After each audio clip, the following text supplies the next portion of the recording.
Hello mga katinapay at welcome home muli sa ating channel. For today's video, ipapakita ko naman sa inyo kung paano gumawa ng simpleng merengue cookies.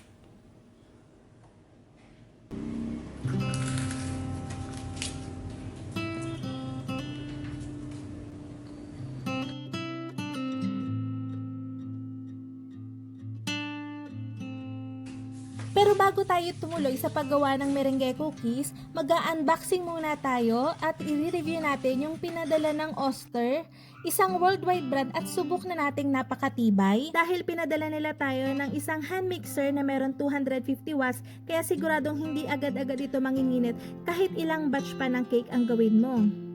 May kasama na rin itong dough hook at saka whisk attachment. At there's more, ipapamigay natin itong unit na ito. Tapusin mo lang hanggang huli yung video at naandon yung paraan kung paano ka makakasali. Excited ka na ba? Pero bago yan, balik muna tayo sa paggawa ng merengue cookies. Unang-una, kailangan mo ng malinis na bowl. Pangalawa, meron ako ditong egg whites. Ito ay galing sa 3 pirasong medium size na itlog. Pero mas maganda kung susukatin mo yung mga ingredients natin by grams kasi 1:1:1 lang yung ating ratio na gagamitin dito.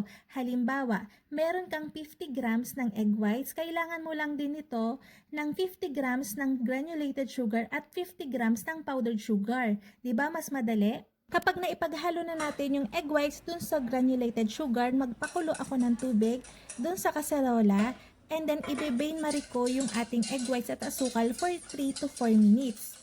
Ang palatandaan kapag ka okay na yung ating pag-bain marie ay kapag ka wala ng granules dun sa ating asukal at medyo liquefied na yung ating egg whites. Continuous stirring po ito dun sa mahinang apoy lamang.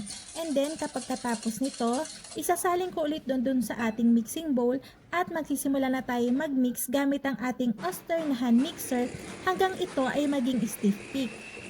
Ang napapansin ko dito sa ating Oster, medyo mabigat siya, palatandaan na talagang quality yung motor na nakalagay sa kanya. Isa pa, yung tunog niya ay hindi masakit sa tenga o hindi tunog lata. After natin maabot yung stiff peak form, isi-sift na natin yung ating 2/3 cup o 100 grams din ng powdered sugar. Kaya naglalagay ako ng powdered sugar instead na granulated sugar lang lahat kasi napapansin ko na kahit maiwan ko lang siya sa room temp na open air, yung ating bake ng merengue hindi agad-agad siya lumalambot at nalulusaw. Hinalo ko ito saglit ng spatula at imimix ulit natin hanggang sa maabot niya yung ganitong form. Mapapansin nyo na glossy pa rin yung ating mixture and then medyo makapal na siya. Para sa ating design, gagamit lamang ako ng round na piping tip at ilalagay ito sa icing bag. Tapos meron ako ditong 12x16 na nilagyan ko ng glassine paper.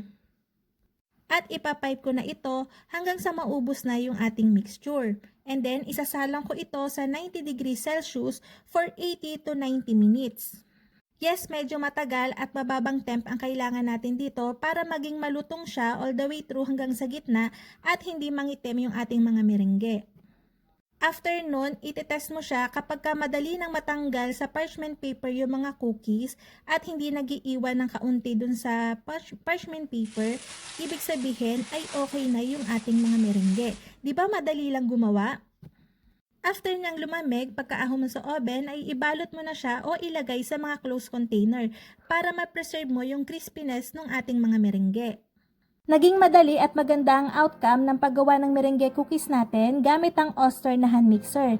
At masaya akong ibabalita sa inyo na ang Oster ay magkakaroon ng promo mula January 11 to 15. Ang original price kasi nito ay 1,700. Dahil nag-promo sila, magiging 1,420 na lamang ang isang unit na ito. So ano pang iniintay mo, i-grab mo ng opportunity na ito na magkaroon ka rin ng matibay at siguradong tatagal na hand mixer.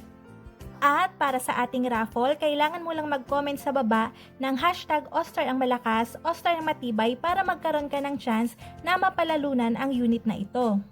Magla-live tayo sa Sunday, 1 PM para malaman ang mananalo. Again, magko-comment ka lang ng hashtag Oster ang malakas, Oster ang matibay sa baba para makasali sa raffle. Dito na nagtatapos yung ating video. Maraming salamat sa panonood at magkita-kita tayo sa Wednesday. Bye-bye!